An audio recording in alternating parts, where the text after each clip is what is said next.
Number 1. Create a vision. Arnold Schwarzenegger was not well known in 1976 when he and I had lunch together at the DoubleTree Inn in Tucson, Arizona.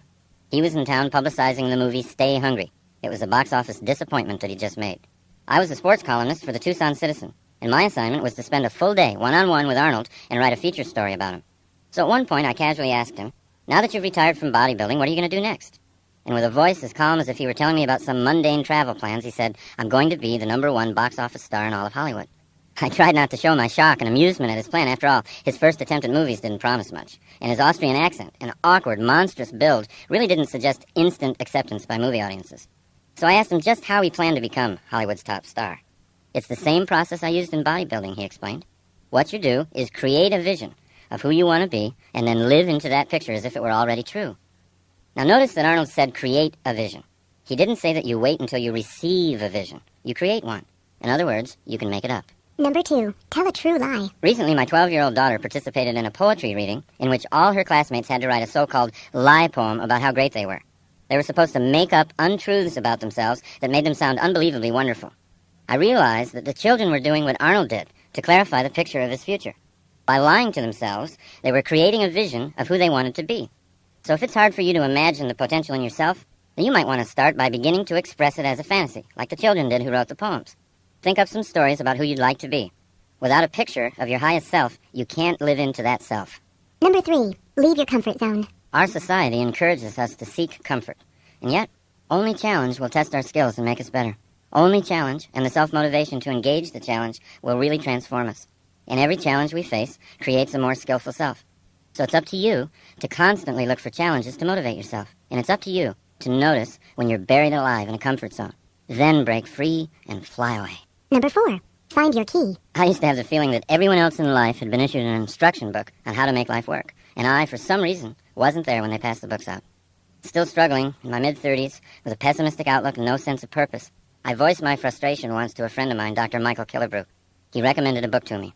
The name of the book was The Master Key to Riches by Napoleon Hill. What the book actually did was a lot more than increase my earning capacity, although by practicing the principles in the book, my earnings did double in less than a year. Hill's advice ultimately sparked a fire in me that changed my entire attitude toward life. Without fully understanding it, I was engaging in the process of completely rebuilding my own thinking. I was, thought by thought, replacing the old cynical and passive orientation to life with a new, optimistic and energetic attitude. So what was this master key to riches? Napoleon Hill tells us in his book, quote, "The great master key to riches is nothing more or less than the self-discipline necessary to help you take full and complete possession of your own mind. Remember, it is profoundly significant that the only thing over which you have complete control is your own mental attitude." Maybe the Hill book won't be your own key, but I promise you that you'll find your own instruction book if you keep looking. You'll find it when you're ready to seek. It's out there, waiting for you. Number 5. Plan your work. Many of us think we're too depressed right now to start on a new course of self-creation, or we're too upset. But Napoleon Hill says that's the perfect time to learn life's most important rule. There is one unbeatable rule for the mastery of sorrows and disappointments, he says, and that's the transmutation of those emotional frustrations through definitely planned work. It's a rule which has no equal. Once we get the picture of who we want to be, definitely planned work is the path to self-motivation. Definitely planned work contains the energy of purpose. 1 hour of planning saves 3 hours of execution. Most of us don't take the time to plan for an hour. We don't understand that it'll be the most productive hour we spend. Instead, we wander into the workplace and react to crises, and ironically, most crises are a result of a failure to plan. Well, it is impossible to work passionately with a sense of purpose and feel depressed at the same time. Successfully planned work will motivate you to do more and more than you ever thought possible. Number 6. Move your goalposts. Most people are surprised to learn that the reason they're not getting what they want in life is because their major goals are too small and too vague, and therefore have no power. Your major goal will not be reached if it fails to excite your imagination. What really increases motivation is the setting of a large and specific power goal. A power goal is a dream that drives you. People who have created power goals are living on purpose. They know what they're up to in life. How can you tell if you've got a big enough and real enough power goal? Simply observe the effect your goal has on you. It's not what a goal is that matters. It's what a goal does. Number 7. Dribble with your other hand. If you've ever coached kids who play basketball, you know that most of them have a tendency to dribble with only one hand, the one attached to their dominant arm. When you notice a child doing this, you might call him aside and say, "Hey, Billy, you're dribbling with one hand. The defender can easily defend you. Your options are cut off. You need to dribble with your other hand, so that can't happen." At which point, Billy says, I can't. Billy, it's not that you can't, it's that you haven't. Then you explain to Billy that his other hand can dribble just as well if he logs enough bounces. It's just the simple formation of a habit. After enough practice dribbling with his other hand, Billy begins to learn you were right. And the same principle is true for reprogramming your own habits of thinking. Thinking is just like bouncing the ball. On the one hand, you can think pessimistically and build that side of you up. It's just a matter of repeating the bounces. On the other hand, you can think optimistically, one thought at a time, and build that side up. The overall pattern won't change after just a few positive bounces of the ball, but you do change, one thought at a time. Number 8. Play your character. How you act is who you become. Consider these thoughts from Star Trek's Leonard Nimoy. Quote, Spock had a big effect on me. I'm so much more Spock-like today than when I first played the part in 1965 that you wouldn't recognize me. I'm not talking about appearance, but thought processes. Doing that character, I learned so much about rational, logical thought that it reshaped my life. Now, just like Spock, we too can gain energy and inspiration by doing the character we want to be. We can become who we act like we are. Number 9. Don't just do something. Sit there. Sit quietly, absolutely alone, for a long time, all by yourself. Completely relax. Don't allow the television or music to distract you. Be with yourself. Observe insights starting to appear. Observe your relationship with yourself starting to get better. Sitting in silence allows your true dream in life to take shape and clarity. In modern, interactive, civilized life today, you're either living your dream or someone else's. And unless you give your dream the time and space it needs to express itself, you'll spend the better part of your life living the dreams of other people. Number 10. Use the right chemicals. Not real drugs, of course. Instead, get into those energizing chemicals already in your system that get activated when you laugh, or sing, or dance, or run, or hug someone. When you're having fun, your body chemistry changes, and you get new surges of motivation and energy. Don't keep trying to go out searching for something that's fun. It's not out there anywhere. It's inside yourself. If you can't immediately see the fun in something, find a way to create it. Once you've made a job fun, you've solved the problem of self-motivation. Number 11. Leave high school. Most of us think we're stuck in high school forever. Before high school, in our earlier and more carefree childhoods, we were creative dreamers, filled with a boundless sense of energy and wonder. But in high school, something got turned around. We began fearing what others were thinking of us. All of a sudden, our mission in life became not to be embarrassed. We were afraid to look bad, and so we made it a point not to take risks. Most people end up designing their lives based on what other people might be thinking of them. But we can leave that habit behind. As Emerson asked, why should the way I feel depend on the thoughts in someone else's head? Number 12. Lose face. You can create a self that doesn't care that much what people think. You can motivate yourself by leaving the painful self-consciousness of high school behind. The actor René Auberjonois said, show me a guy who's afraid to look bad, and I'll show you a guy you can beat every time. Number 13. Sing without feeling. Become a performer. Act like you already feel like you want to feel. American philosopher William James put it very clearly. We do not sing because we are happy. We're happy because we sing. If you want to be happy, find the happiest song you know and sing it. It works. Number 14. Kill your television. If you're watching too much television and you know it, you might find it useful to ask this one question. Which side of the glass do I want to live on? When you're watching television, you're watching other people do what they love doing for a living. Those people are on the best side of the glass because they're having fun, and you're passively watching them have fun. They're getting money, and you're paying. Groucho Marx once said he found television very educational. Every time someone turns it on, he said, I go in the other room to read a book. Number 15. Read yourself a story. Abraham Lincoln used to drive his law partners crazy. Every morning, he'd come into the office and read the daily newspaper aloud to himself. Why did Abe do this morning reading aloud? He'd discovered that he remembered twice as much when he read aloud than when he read silently. And what he did remember, he remembered for a much longer period of time. Anytime you have an opportunity to read something that's important to you, try reading it aloud. See if you don't make twice the impression on yourself. Number 16. Get on your deathbed. Many of us, including myself, keep pretending that our game has no end. We plan to do great things someday when we feel like it. Confronting our own death doesn't have to wait until we run out of life. In fact, being able to vividly imagine our last hours on our deathbed creates a paradoxical sensation, the feeling of being born all over again. And that's the first step to self-motivation. Number 17. Be lazy to begin with. Henry Ford used to point out to his colleagues that there wasn't any job that couldn't be handled if they were willing to break it down into small pieces. And when you've broken a job down, remember to allow yourself some laziness in beginning. Because it isn't important how fast you're doing it. What's important is that you are doing it. The irony is, the slower you start something, the faster you'll be finished. When you first think about doing something hard and overwhelming, you're most aware of how you don't want to do it at all. In other words, the mental picture you have of the activity, doing it fast and furiously, is not a happy picture. So you think of ways to avoid doing the job altogether. Thinking about starting slowly is easy, and doing it slowly allows you to actually start doing it. Therefore, it gets finished. Number 18. Leave your friends. Politely walk away from so-called friends who don't support your goals. When you're in a conversation with a pessimist, possibilities seem to have a way of disappearing, and a narrow sense of cynicism settles in. President Calvin Coolidge once said, "Cynics do not create." Everyone knows that enthusiasm for life is contagious, and being in a conversation with an optimist opens us up to see more and more of life's possibilities. Number 19. Plan your game. Design your own life's game plan. Let the game respond to you rather than the other way around. Be like Bill Walsh, the former head coach of the San Francisco 49ers. Everybody thought he was a kind of eccentric because of how extensively he planned his plays in advance of each game. Most coaches would wait to see how the game unfolded, then respond with plays that seemed appropriate. Not Bill Walsh. Walsh would pace the sidelines with a big sheet of plays that his team was going to run no matter what. He wanted the game to respond to him. Walsh won a lot of Super Bowls with his so-called eccentric proactive approach. But all he did was to act on the crucial difference between creating and responding. Number 20. Find your inner Einstein. The next time you see a picture of Albert Einstein, realize that that's actually you. Every human has the capacity for genius. To experience Einstein's creative level of thinking, all you have to do is commit to using your imagination. You know, this is sometimes a difficult recommendation for grown-ups to follow. Grown-ups have become accustomed to using their imaginations for only one thing: worrying. Grown-ups visualize worst-case scenarios all day long. All their energy for visualization is channeled into colorful pictures of what could go wrong. Worry is a misuse of the imagination. What people don't comprehend is that the human imagination was designed for better things. People who use their imaginations to create often achieve things that worriers never dream of achieving, even if the worriers have much higher IQs. Dreaming is the design stage of creating the future. Imagine yourself living a motivated life. Number 21.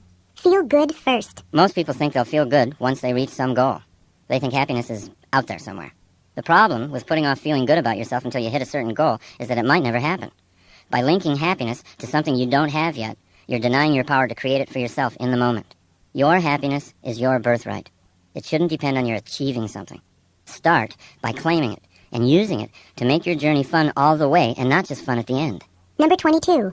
Run toward your fear. The world's best kept secret is that on the other side of your fear, there's something safe and beneficial waiting for you.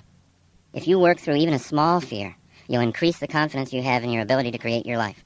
General George Patton said, "Fear kills more people than death. Death kills us but once, and we usually don't even know it. But fear kills us over and over again, subtly at times and brutally at other times. The rush we get after running through the waterfall of fear is the most energizing feeling in the world. If you're ever in an undermotivated mood, find something you fear and do it, and watch what happens." Number 23. Just be unexpected. Most people don't see themselves as being creative, but we all are. And one of the reasons we don't see ourselves that way is that we normally associate being creative with being original. But creativity has nothing to do with originality, and it has everything to do with simply being unexpected. So if you're willing to accept that you are creative, you can begin to cultivate that side of yourself. You can start coming up with all kinds of unexpected solutions to the challenges that life throws at you. Number 24. Create your relationships. The Italian artist Luciano de Crescenzo said, "We are each of us angels with only one wing, so we can only fly embracing each other." Now, we can't create our truest selves without creating relationships in the process. Relationships are everywhere. In relationships, most of us think with our emotions, not our minds. But anytime you take a relationship problem up into the mind, you have unlimited opportunities to get creative. Conversely, when you send a relationship problem down the elevator into the heart, the gut, you risk staying stuck in that problem forever. This doesn't mean that you shouldn't feel anything. Feel everything. Notice your feelings. But don't think with your feelings. When there's a relationship problem to be solved, travel up the ladder to the most creative you. You'll soon realize that you create the relationships you have in your life. They don't just happen to you. Number 25. Be where you are. Most of us don't ever focus. We constantly feel a certain amount of psychic chaos because we're always trying to think of too many things at once.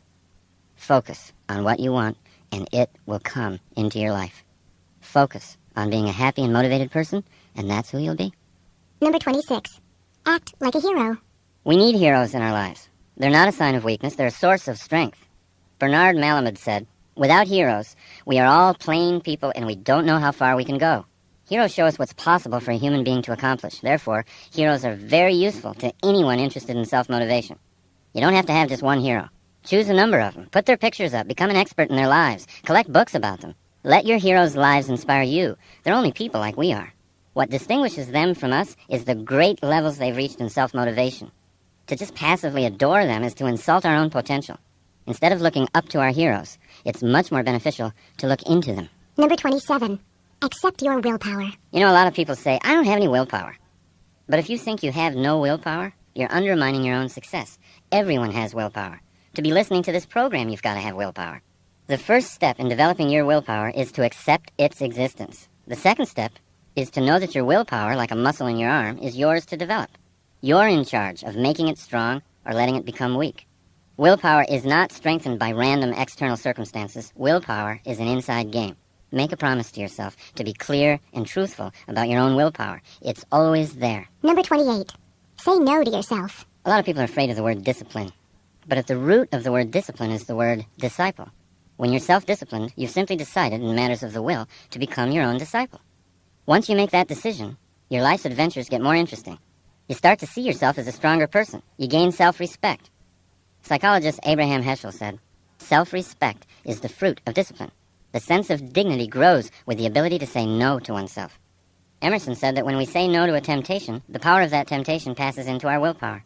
And William James recommended that we do at least 2 things every day that we don't want to do. By doing this, we stay powerfully aware of our own willpower. Number 29.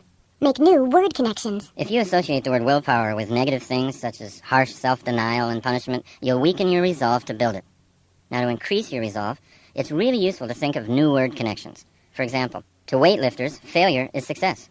Unless they lift a weight to a point of failure, their muscles aren't growing. So they've programmed themselves, through repetition, to use the word failure in a positive sense. Language leads to power. So be conscious of the creative potential of all the language you use, and then guide that language in the direction of more personal power. Number 30. Deprogram yourself. If you're a regular consumer of the major news programs, you belong to a very persuasive and hypnotic cult. You need to be deprogrammed. Start by altering how you listen to the media. Program out all the negative, cynical, and skeptical thoughts that you now allow to flow into your mind unchecked when you hear the news. Once you've gotten good at factoring out the negative aspects of the media today, take it a step further. Make your own news. Be your own breaking story. Don't look to the media to tell you what's happening in your life. Be what's happening. Number 31. Open the present. Practice being awake in the present moment. Make the most of your awareness of this moment. Don't live in the past unless you like guilt. Don't live in the future unless you like fear. Just stay focused on today. Watch what happens to your motivation. Number 32. Serve and grow rich. You can motivate yourself by increasing the flow of money into your life. And most people are embarrassed to even think this way. They don't want to think and grow rich because they think they'll be thought of as greedy. Or maybe they still believe in the thoroughly discredited Marxist economic superstition that to make money, you have to take it away from somebody else. Or else they don't want to come across as being obsessed with money. But you know who's really obsessed with money? People who think they don't have enough. They obsess about money all day long. It's in their family discussions. It's in their minds at night. It becomes a destructive part of their relationships during the day. George Bernard Shaw said, "Our first duty in life is not to be poor. The road to not being poor always travels through your professional relationships. The more you serve those relationships, the more productive you'll become, and the more money you'll make. Allow yourself to link financial well-being with an increased capacity for compassion for others. If I'm living in poverty, how much love and attention can I give my children or to my fellow humans? How much help can I be to others if I'm always worried about being in debt?" Number 33. Imitate Columbo. In your professional life, whatever it is, always be curious. When you meet with someone, think of yourself as a bumbling but friendly private detective like Columbo was. Ask questions. By asking questions in your relationships, you're already creating the relationship, and you're already self-motivated. You don't have to wait for the other person to make it happen. Number 34. Give away some power. Motivate yourself by giving someone else the ideas necessary for self-motivation. You can have any experience you want in life simply by giving that experience away to someone else. John Lennon called it instant karma. If you want to be motivated, shift your inspiration to someone else. Point out their strengths. Offer encouragement and support. Watch what it does for you. Number 35. Talk to yourself. We've always been a little nervous culturally about talking to ourselves. We associate it with insanity. But Plato said that thinking was the soul talking to itself. There's no one better to talk to than yourself if you really want to get things worked out. No other person has as much information about your problems. No one knows your skills and capabilities better. Nathaniel Brandon suggests that we get our creative thinking going each morning by asking ourselves 2 questions. 1, what's good in my life? And 2, what is there still to be done? Because thought always precedes action, talking to yourself is a proven way to get motivated. Number 36. Schedule your comebacks. Progress toward your goals is never going to be a straight line. It'll always be a wavy line. You'll go up and then come down a little. 2 steps forward and 1 step back. Now, most people get discouraged when they slide a step back after the 2 steps forward. They think they're failing. They think they've lost it. But they really haven't. They're simply in step with the natural rhythm of progress. Now, once you understand this rhythm, you can look ahead on your calendar and block out time to refresh, renew, recover. Schedule your comeback while you're on top. Build in big periods of time to get away, even to get away from what you love. Because coming back is going to be that much more exciting when you've been renewed. Number 37. Live your true life. The psychologist David Viscott wrote, when you say you fear death, you're really saying that you fear you've not lived your true life. This fear cloaks the world in silent suffering. How do you know what your true life is? How do you know how to live it? First, find out what makes you happy, and then start doing that. Now, if writing makes you happy and you're not writing for a living, you might want to start up a company newsletter. When I first realized that speaking and teaching made me happy, I started a free weekly workshop. I didn't just wait until something was offered to me. There's no goal better than this one, to know, as you lie in your deathbed, that you lived your true life. You did what it was that made you happy. Number 38. Get up on the right side of the bed. Since I was a child, I've always been intrigued with the idea that you could have a great day just by getting up on the right side of the bed. Today, my fascination is not so much with the right side of the bed as it is with the right side of the head, or, to be more precise, the right side of the brain. In the 1930s, brain surgeons discovered the different functions of the 2 halves of the brain while working on epileptics. In 1950, Roger W. Sperry made the greatest breakthroughs in discovering that dreams and energy and creative insight come from the right side of the brain. And linear, logical, short-term, and short-sighted thinking came from the left side of the brain. The best explanation for how whole brain thinking surpasses left brain thinking, or right brain thinking, is in a book written by British philosopher Colin Wilson called Frankenstein's Castle. Wilson reveals that we have more control over drawing vital energy and creative ideas from the right brain than we ever realized. And what stimulates the right brain the most is a high sense of purpose. If you had to carry a heavy sack of sand across town, your left brain might get upset and tell you, well, you're doing something boring and tedious. However, let's say your child were injured. Let's say your little girl were injured badly, and she weighed the same as the huge bag of sand. You'd carry her the same distance to a hospital with a surprising surge of vital energy. That energy would be sent from the right brain. And that's what purpose does to the brain. Self-motivation increases when the left brain gets good at telling the right brain what to do. Number 39. Use your magic machine. Most people wait for an external crisis. Oh, a threatened bankruptcy, or an attack on the street, or the burning down of their home, or an unwanted divorce, to finally kick in their whole brain thinking. But you know, that leads to a life of reaction rather than creation. The 3 best ways to activate whole brain thinking are through goal setting, joyful work, and revitalizing play. So rather than wait for some external crisis to appear, you can create an internal challenge of your own. Goals and games. Goals and games motivate you more than anything else in the world. Number 40. Get your stars out. Terry Hill, the New York writer, has been a friend of mine since the 6th grade, and he gives lectures and seminars on creativity. His advice to his audiences on the subject of creativity is from J.D. Salinger, and that is, make sure you get your stars out. And this is another way of saying, let the universe that is in you shine freely. Don't try too hard to force things. Just get your stars out and let them shine. Number 41. Be a finisher. Do you want to know where fatigue really comes from? It doesn't come from working too hard. All the research shows that fatigue comes from not finishing your work. William James once wrote, nothing is so fatiguing as the hanging on of an uncompleted task. I was giving a self-motivation seminar recently. During one of the breaks, a man came up to me and he said, hey, you know what? My problem is I never seem to finish anything. I'm always off onto something before anything's completed. He then asked whether I could give him some affirmations that might alter this. So I said, do you think affirmations are what you need?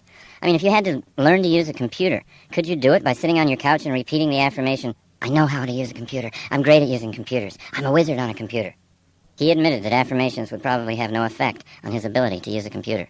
So the best way to change your belief system is to change the truth about you, I told him. To believe that you're a good finisher, you've got to build a personal record of finishing tasks. He followed my suggestions, and he followed them with great enthusiasm. He bought a notebook, and at the top of the first page he wrote, Things I've Finished. Each day, he made a point of setting small tasks and finishing them. Whereas in the past he was inclined to start sweeping his front walk and leave it unfinished when the phone rang, now he'd let the phone ring so he could finish the job and record it in his notebook. The more things he wrote down, the more confident he became that he really was becoming a finisher. Consider how much more permanent his belief change was than if he tried to do it with affirmations. He could have whispered to himself all night long, "I am a great finisher." But his right brain would have known better. We motivate ourselves by finishing things. Number 42. Invent games. So whatever it is that you have to do, whether it's a major project at work, a huge cleaning job at home, turning it into a game will always bring you higher levels of energy and motivation. Number 43. Interact. There's a huge difference between active relaxation and passive relaxation. Active relaxation refreshes and restores the mind. It keeps it flexible and toned for thinking. Great thinkers have known this secret for a long time. Winston Churchill, for example, used to paint to relax. Albert Einstein played the violin. They could relax one part of the brain while stimulating another. When they returned to workaday pursuits, they were fresher and sharper than ever. Most of us simply deaden the mind in order to relax. We rent mindless videos or read tabloids, we drink, we smoke, we eat until we're foggy and bloated. The problem with this form of relaxation is that it dulls our creativity, and it makes it hard to come back into consciousness. But when we find ways to link thinking to recreation, our lives get richer. We become players in the game of life, and not just spectators. Number 44. Live a whole life today. John Wooden was the most successful college basketball coach of all time.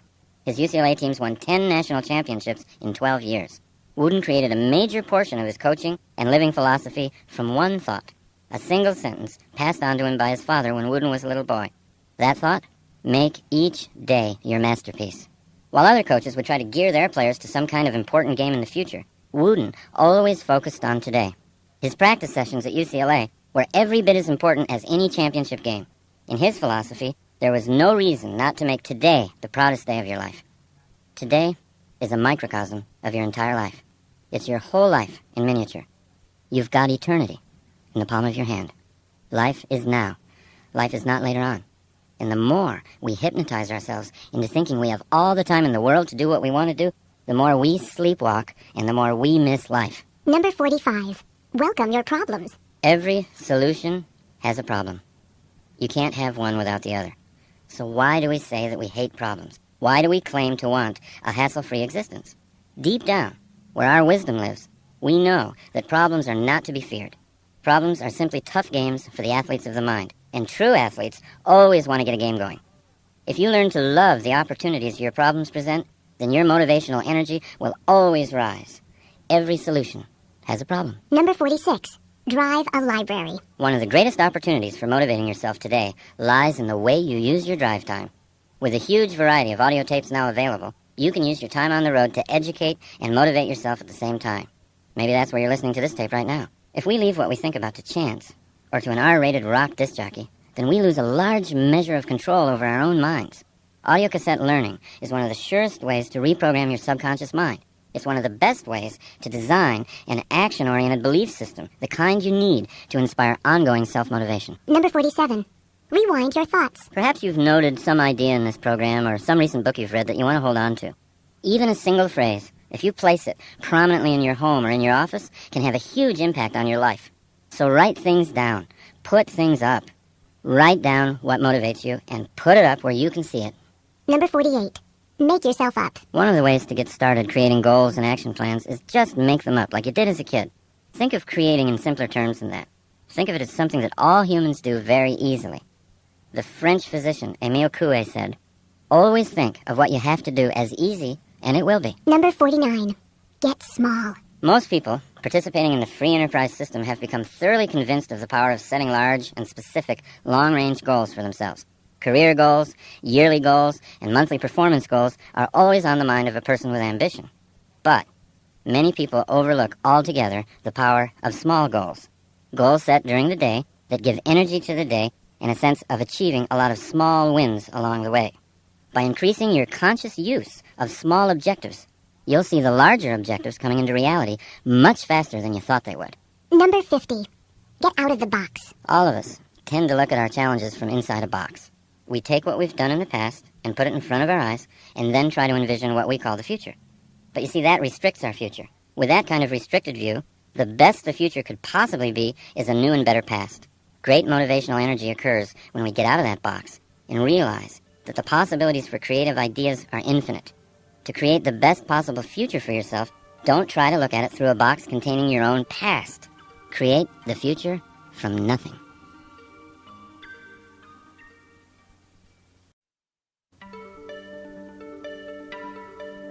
Number 51.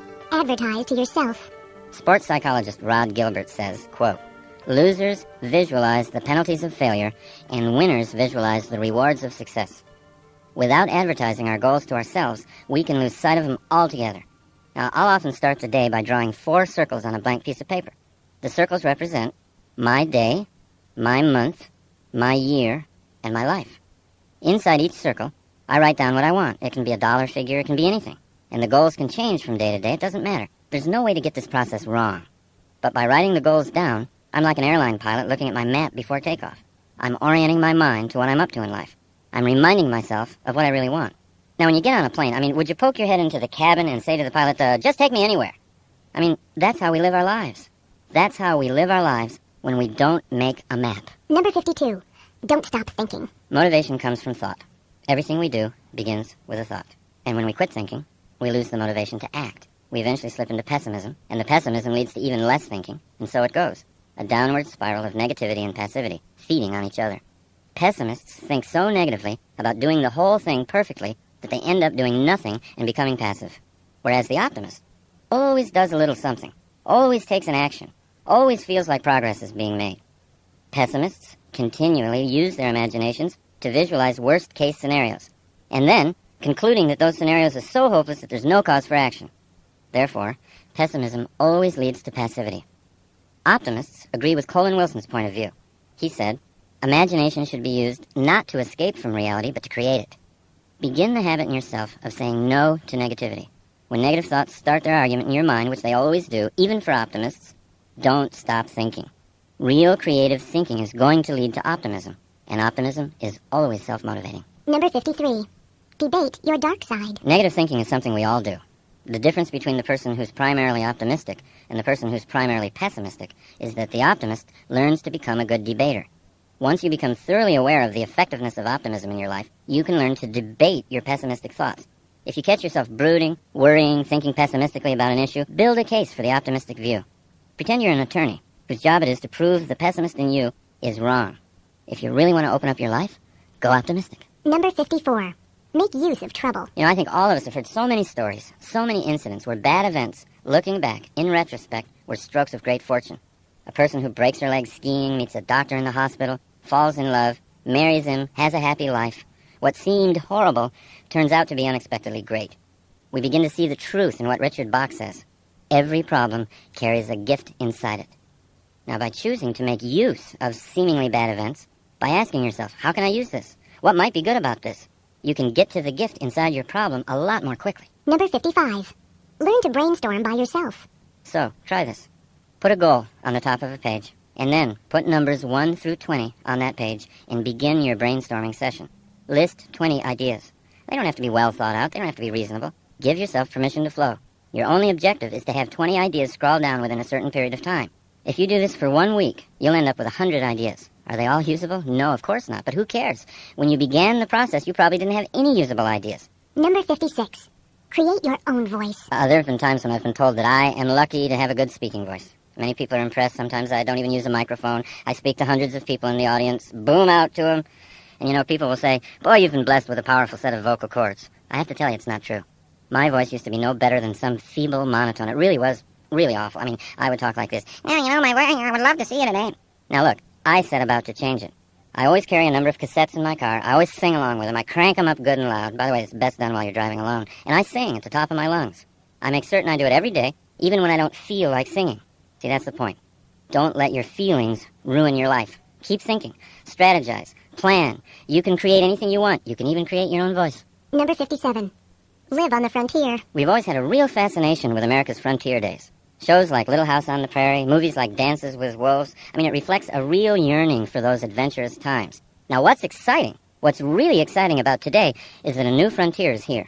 The technological explosion, our entry into the information age, have created a situation in which employers are no longer interested in our job histories. At least it's not as much as they used to be. What are they interested in? Right now, our current capabilities. For example, Let's say my company's trying to enter the Chinese market to sell its software, and you, at age 70, can speak fluent Chinese, know all about software, and have energy and zest for success. How can I afford not to hire you? Times have changed. This is the new frontier. It's all about what you can do, not about what you've done. Number 58. Replace your habits. Self-motivation is much more difficult to achieve when we're held back mentally by certain bad habits. But here's the catch. Bad habits can't be gotten rid of, because they exist for good reasons. They're there to do something for us, even if that something ends up being self-destructive. You see, down deep, even a bad habit is trying to make us operate better. That's why bad habits have to be transformed and built upon. They can't be killed. They can't be eliminated. We have to go to the beneficial impulse that drives the habit, and then build on that to make the habit grow from something bad into something good. What we then achieve is habit replacement. Now, where bad habits are concerned, replacement is the only thing that works. I've known people who quit smoking without even intending to. Maybe they took up running, some form of aerobic exercise. And soon, the breathing and relaxation they were getting from the exercise made smoking feel so bad to their bodies they quit. They quit smoking because they'd introduced a replacement. Subconsciously, you don't even think your habit is bad, because it's fulfilling a perceived need. So the way to strengthen yourself is to identify the need and build on it. Honor the need by replacing the current habit with one that's healthier and more effective for you. Number 59. Paint your day. Self-motivation is much more difficult to achieve when we're held back mentally by certain bad habits. When you wake up, try picturing your day as a blank artist's canvas. Ask yourself, who's the artist today? Me or blind circumstance? If you choose to be the artist, how do you want to paint your day? Number 60. Swim laps underwater. When Bobby Fischer prepared for his World Championship chess match with Boris Spassky, he prepared by swimming laps underwater every day. He knew that as the chess matches wore on into the late hours, the player with the most oxygen going to his brain would have the mental advantage. So he built his brain by building his lungs. Sometimes all you need is the air that you breathe just to motivate yourself. Going for a run or a walk or simply deep breathing gives the brain the fuel it feeds on, and motivation comes easy. Number 61. Get some coaching. After a disappointing round on the golf course, Jack Nicklaus would often take a golf lesson. When I first heard about this, I said to myself, who could give Jack Nicklaus a lesson in golf? But that was before I ever really understood the value of coaching. And then, a young business consultant named Steve Hardison taught me something. Nicklaus takes a lesson, not because his coach is a better player, but because his coach can stand back from Nicklaus and see his moves objectively. So, if coaching is appropriate for your golf or tennis game, it could also be appropriate for the game of life. Ask someone you admire to be honest with you and coach you for a while. Let them tell you what they see. It's a courageous thing to do, and it'll always lead to growth. Number 62. Leave home. Once when Steve Hardison and I were discussing a few of my old habits that were holding me back from realizing my business goals, I finally said to him, but why? Why do I do those things? I mean, if I know they hold me back, why do I continue to do them? And he said, you do them because they feel like home. When you do those things, you do them because that's what you're comfortable doing. And so you make yourself right at home doing them. As they say, there's no place like home. Home can be an ugly place if it's not kept up and consciously made beautiful. Home can be a dark, damp prison, smelling of bad habits and laziness. But we think we're safe there. However, when we inspect the worn-out house more closely, we can see that the safety we think we're experiencing is pure self-limitation. Now, you might want to identify the habits that keep you trapped. Identify what you've decided is your final personality, for example. Understand that it might be a hasty construction, built only to keep you safe from risk and growth. See, once you've done that, you can leave. You can leave home. You can get the blueprints out, and you can create a home you really want. Number 63. Perform rituals. As you listen to these various ways to motivate yourself, you might have noticed that action is often the key. Doing something is what leads to doing something. It's the law of the universe. An object in motion stays in motion. My own ritual for jump-starting the brain is walking. Many times in my life I've had a problem that seemed so overwhelming. It seemed too overwhelming to even do anything about. But my ritual is to take the problem out for a long, long walk. Time and time again, during the course of the walks, something comes out of nowhere. Some idea for an action that would solve the problem. So try making up a ritual for yourself, anything that will act as a self-starter. Rituals will have you in action before you feel like getting into action. Rituals always override your built-in laziness. They always get you motivated in a predictable, controllable way. Number 64. Start your life over. If you catch yourself thinking that you're too old to do something you want to do, please recognize that you're now listening to the pessimistic voice inside of you. It's the voice of a liar. Talk back. Remind the voice of all the people in life who've started their lives over again at any age they wanted to. John Houseman, the Emmy Award-winning actor in The Paper Chase, he started acting professionally when he was 73 years old. Don't listen to the voice inside. You can start your life over right now. Number 65. Keep all your promises. One way I used to motivate myself was to make some unreasonable promise. To go to someone I cared about, either personally or professionally, and promise something really big. Something that'll take all the effort and creativity I had to make it happen. But, there were times when those huge promises I made weren't kept, and I realized over the years it's not really an intelligent way to self-motivate. Today I'll make commitments to other people, but they're commitments that I know I can keep. But to motivate myself, I've replaced promising others with setting goals inside myself. The power of goals is that they can be outrageous, they can be huge, and they can free up really wild possibility thinking. Without setting large goals internally, what I tend to do is just live a life of things that I think I have to do. Number 66. Give some luck away. Basketball coach John Wooden used to say, you cannot live a perfect day without doing something for someone who will never be able to repay you. I agree with that. And there's a way to make sure you can't be repaid. That's doing something for someone who won't even know who did it. Now this gets into a theory I've had all my life, and that is, you can create luck. You can create luck in your life by giving it away. See if you can't begin creating your own luck. Number 67. Draw your universe. If you use my 4-minute 4-circle goal setting system that I talked about earlier, you can create your own goal-directed universe. Try this. After you wake up in the morning, wipe the sleep from your eyes, sit down with a pad of paper, and draw 4 circles. Now these are your own planets. Label the first circle, lifelong dream. Your lifelong dream might be to save, $500,000 for your retirement years. So put that number in your life circle. Then look at the next planet in your solar system, circle 2. That circle you're going to label my year. What do you need to save in the next 12 months in order to be on course to hit your life savings goal? Now that you've got your first 2 circles filled with a number, move to the third circle, my month. What would you have to save each month to hit your year's goal? Then put that number down and go to the final circle, my day. What would you need to do today that if you repeated it every day would ensure a successful month? You can't help but see that each circle, if done successfully, guarantees the success of the next circle. If you hit your daily goal every day, your monthly goal is automatically hit. In fact, you don't even have to worry about it. And if your monthly goal is reached, the yearly goal has to happen. It's mathematical. And if your yearly goals are hit, the lifelong goal cannot not be reached. Then you can see, proven for you, that your life and your day are the same thing. You can create your own universe any way you like. The system itself is not the motivator. Your understanding of your responsibility to be a creative planner, that's what the motivator is. Number 68. Get up a game. If you're really interested in motivation, there's nothing more fun than competition. Competition has a bad name these days. It shouldn't. It teaches you the valuable lesson that no matter how good you are, there's always somebody better than you. That's a lesson in humility everybody needs. And it teaches you that by trying to beat somebody else, you reach for more inside of you. Trying to beat somebody else puts the game back into life. And if it's done optimistically, it gives energy to both competitors. It teaches sportsmanship. And it gives you a benchmark for measuring your own growth. So in your life, let the games begin. Have fun winning and losing. And when someone has insulted you or underrated you, don't just get even, get better. Use your victory, not to hurt them, but to create you. Number 69.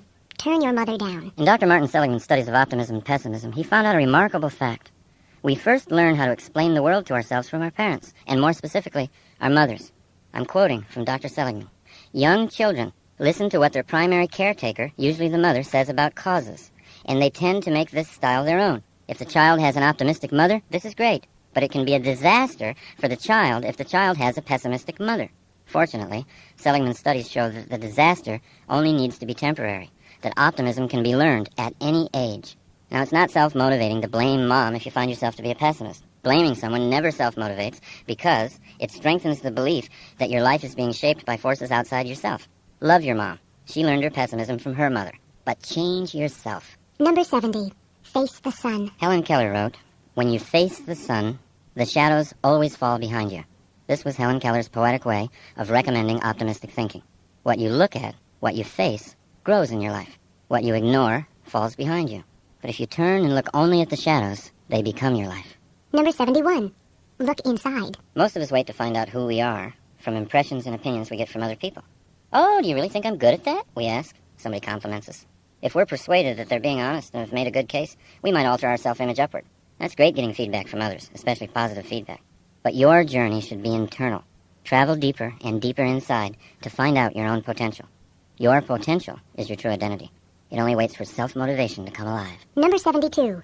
Go to war. Anthony Burgess was 40 when he learned he had a brain tumor that would kill him within a year. He was completely broke, and he didn't have anything to leave behind for his wife Lynn, who was soon to be a widow.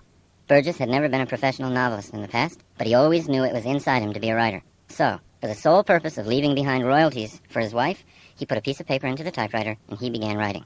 He had no certainty that he'd ever even be published, but he couldn't think of anything else to do. Burgess wrote energetically. He finished 5.5 novels before that year was through. But he didn't die. His cancer had gone into remission, and then it disappeared altogether.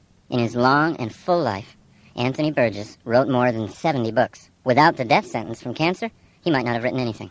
You know, it's funny, but research shows that during times of war, suicide rates go down. We don't have to wait for something tragic. We don't have to wait for a war to attack us from without. We can get the same vitality by challenging ourselves from within. Joan of Arc said, "All battles are first won or lost in the mind." A useful exercise for self-motivation might be this. Ask yourself, what would you do if you had Anthony Burgess's original predicament? If I had just a year to live, how would I live differently? What exactly would I do? That question can inspire surprising thoughts. It can reveal skills inside you that you're not using today. Number 73. Make small change. When I first began working on self-motivation a long time ago, I'd go through all kinds of emotional mood swings. I'd get really high on the idea of who I could be. I'd set out to change myself overnight. And then my old habits would pull me right back to who I used to be. Then I'd become demoralized. Later in my life, I finally caught on to the idea that great things are often created slowly. Great paintings, great buildings.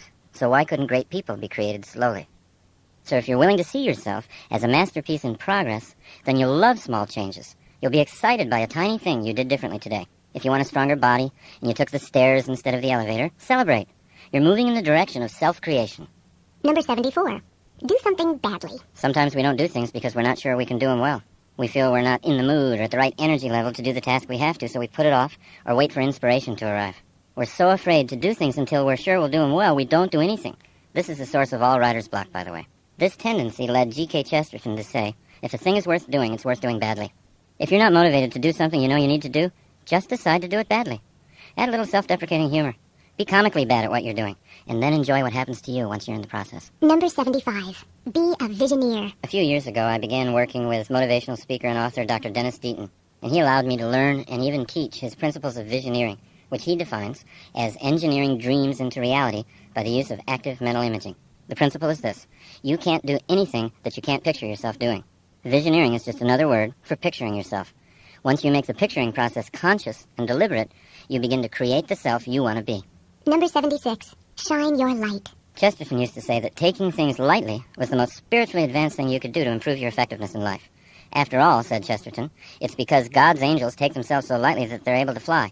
And if his angels take themselves that lightly, imagine how much more lightly he takes himself. Your own motivational level will always be lifted with humor. Anytime you're stuck, ask yourself to take things lightly. Ask yourself to come up with some funny solutions. Laughter will destroy all limits to your thinking. When you're laughing, you're open to anything. Number 77. Be a list writer. Never hesitate to sit down with yourself and make lists. The more you write down what it is you want, the more you can dictate your own future. A goal gains power when you write it down, and it gains more power every time you write it down.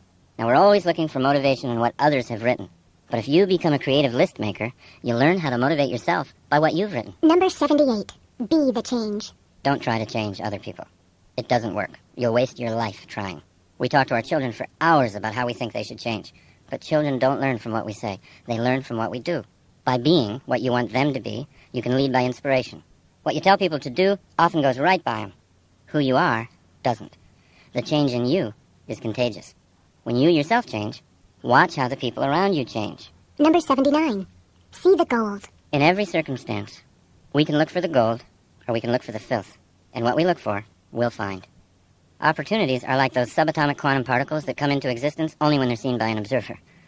Your opportunities will multiply when, and only when, you choose to see them. Number 80. Simplify. The great Green Bay Packer football coach Vince Lombardi was once asked why his world championship team, which had so many multi-talented players, ran such a basic and simple set of plays. It's hard to be aggressive, he answered, when you're confused. When you simplify your life, it gathers energy. Number 81.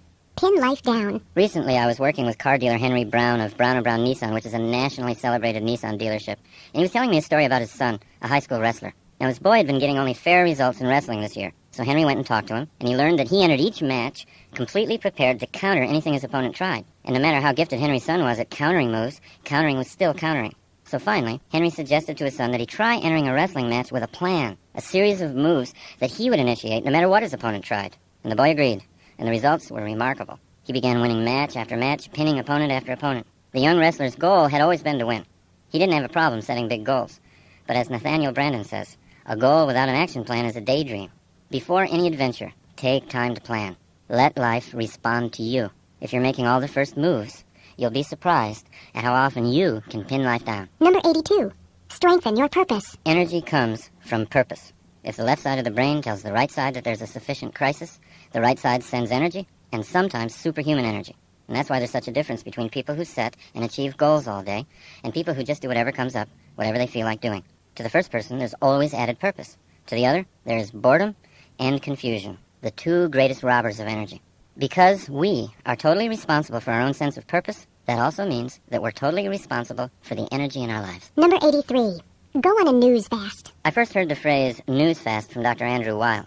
Now, he actually tells his patients to stop watching the news for a few weeks, and he gets great results. They sleep better, their whole systems are better. And my own recommendation for a news fast has to do with self-motivation. If you go for periods of time without listening to or reading the news, you'll notice an upswing in your optimism about life. You'll really feel a lift in energy. Your mind is yours to fill with whatever you want. The more you accept the responsibility of filling it, the easier it'll be to build an optimistic and effective mindset. Number 84. Choose an action. When you find yourself worrying about something, always ask yourself an action question. What can I do about this right now? And then do something. Any small thing. Anything that worries you should be acted on, not just thought about.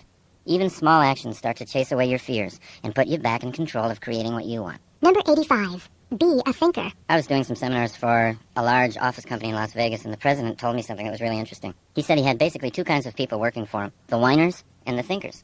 The whiners were often very smart, dedicated employees who worked long hours, but when they came into the president's office, it was always to complain. And here's what he said. They're great at finding fault with other managers and telling me what's wrong with our systems, but they're a drain on me because they're so negative I end up trying to make them feel better, and after that I'm depressed. Now the thinkers, on the other hand, had a different way of coming into the office with problems. Here's what he said about them. The thinkers come to me with ideas. They see the same problems that the whiners see, but they've already thought about possible solutions. When you're committed to self-motivation, you'll follow into the realm of the thinker, naturally. You'll be more valuable to your organization and to yourself. Number 86. Choose enjoyment. There's a huge difference between pleasure and enjoyment. And when we're absolutely clear about the difference, we can grow much faster toward who we want to be. What we do for pleasure, for example, routine sex, eating, drinking, all kinds of short-term stuff, that's different than what we do for enjoyment.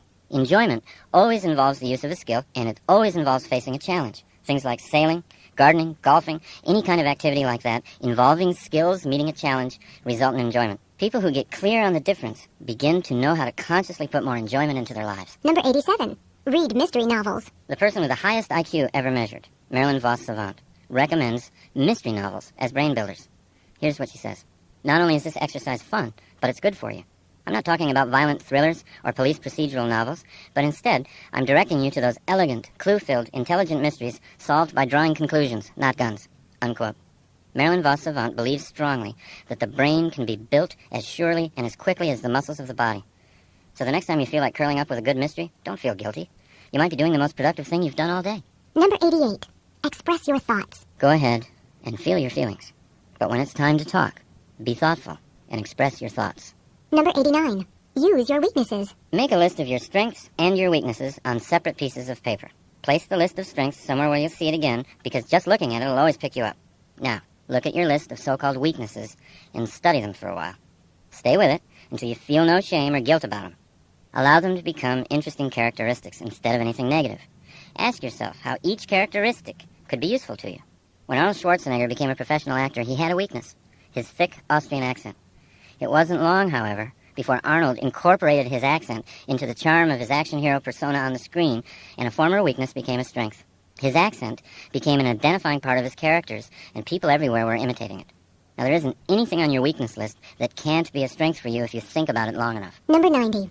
Try becoming your problem. Whatever type of problem you're facing, the most self-motivational exercise I know of is to immediately say to yourself, I'm the problem.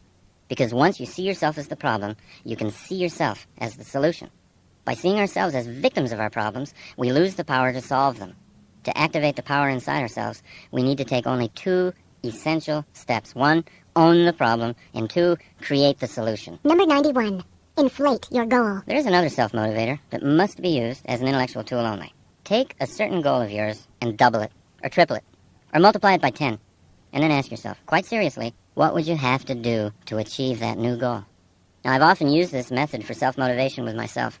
If I have a goal of signing, say, 2 seminar contracts in the next 3 weeks, I'll often get out a pad of paper and ask, how would I get 10 contracts signed in 3 weeks? It always puts me at a different level of thinking. And because I'm solving the problem of 10, I always get at least 2.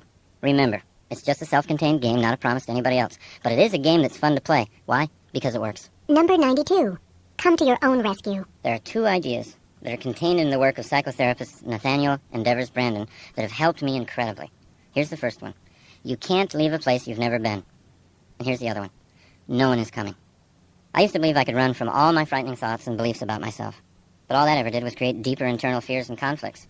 What I really needed was to get all my fears into the sunshine and demystify them. Once I systematically began to do that, I was able to dismantle the fears, like a bomb squad does to a bomb. Acceptance and full consciousness of those fears was the place I'd never been. Once I was in that place, I could leave. Now, the notion that no one's coming was more terrifying. That idea sounded too much like abandonment. Many of us, even as grown-ups, devise very elaborate and subtle variations of the theme, I want my mommy.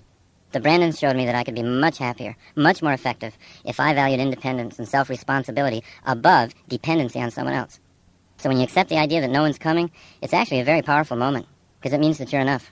You can handle your problems yourself. You can grow. You can get strong. You can generate your own happiness. And paradoxically, from that position of independence, truly great relationships can be built. Because they're not based on dependency. They're not based on fear. They're based on mutual independence and love.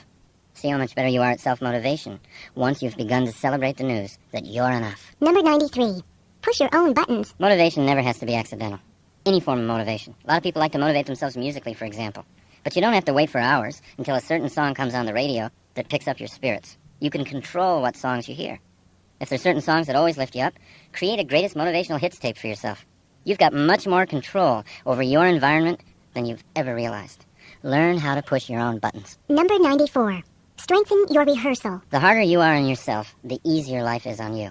There isn't anything life can challenge you with that you can't challenge yourself with in advance. You can set yourself up to succeed. If you have to make a presentation in front of someone who scares you, you can always rehearse it first in front of someone who scares you more. If you've got something hard to do and you're hesitant to do it, pick out something even harder and do that first. Watch what it does to your self-motivation going into the real challenge. Number 95. Improve your vision. Robert Fritz said, "It's not what a vision is, it's what a vision does." So what does your vision do? Does it give you energy? Does it make you smile? When you're tired, does it take you that extra mile? A vision should be judged by these criteria. The criteria of power and effectiveness. In other words, what does it do? What do you want to bring into being? If your vision isn't giving you energy, then picture another one. Keep at it until you develop a vision that's so colorful and so clear it puts you in action just to think about it. Number 96. Build your power base. The more awake you are, the more conscious you are, and the more you pay attention to how your own efforts at self-motivation are succeeding, the more powerful you'll become. Your knowledge of self-motivation is power in and of itself. Respect your knowledge and build on it. Number 97. Link truth to beauty. To me, the best case for honesty is how beautiful it is, how clean and clear it makes the journey from current reality to the dream. Truth leads you to a more confident level in your relationships with others and with yourself. It diminishes fear. It increases your sense of personal mastery. Lies, half-truths, they'll always weigh you down, whereas truth will clear up your thinking and give you the energy and clarity needed for self-motivation. Number 98. Take no for a question. Ask the universe for what you want. Don't take no for an answer. Take no for a question. When you ask for something and it's denied to you, imagine that the no you heard is really the question. Can't you be more creative than that? Never accept no at face value. Let rejection motivate you to get more creative. Number 99. Walk with love and death. Whenever I need to get through something, face something, or create a courageous kind of action plan, I always take long walks. When I walk long and far enough, a solution always appears. I eventually get oriented to the most creative course of action. Andrew Weil in his book Spontaneous Healing says, when you walk, the movement of your limbs is cross-patterned. The right leg and left arm move forward at the same time, then the left leg and right arm. This type of movement generates electrical activity in the brain that has a harmonizing influence on the central nervous system, a special benefit of walking that you don't necessarily get from other kinds of exercise. I call it a walk with love because love and fear are opposites. Most people think love and hate are opposites, but they're not. The ultimate creativity occurs from a spirit of love. Love is always creative, and fear is always destructive. And I call it a walk with death because it's only the acceptance and awareness of my own death that gives my life the clarity it needs to be exciting. Take your own challenges out for a walk. Feel your self-motivation growing inside you. Feel the electricity in your brain. Feel it harmonize with your central nervous system. You'll soon know for a fact that you do have what it takes. You can walk courage into existence. Number 100. Buy yourself flowers. Buy yourself flowers, and every time you look at them, let them remind you of how colorful your future is going to be, how fresh your thoughts are, how easy it is for you to honor yourself, how much power you have to make your environment beautiful, and how sweet the smell of the universe can be.